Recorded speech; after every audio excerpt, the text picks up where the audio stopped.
সাংবাদিকদেরকে বলবো, বসুন্ধরার সাংবাদিকরা,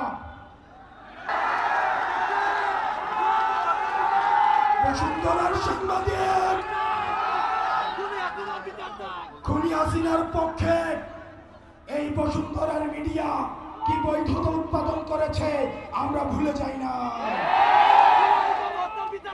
এই বসুন্ধরা গ্রুপের সাংবাদিকরা আবার নগ্ন হয়ে অপরাধের বৈধতা উৎপাদনের জন্য আবার নেমে বেরোচ্ছে, আবার আরেকটা একাকার ঘটাতে তারা ষড়যন্ত্র করছে। রাষ্ট্রের এজেন্সিরা যারা রয়েছেন, বাংলাদেশের যারা গোয়েন্দা সংস্থা আছেন, তারা জানে না বিদেশে বাংলাদেশের বিরুদ্ধে কি ষড়যন্ত্র হয়।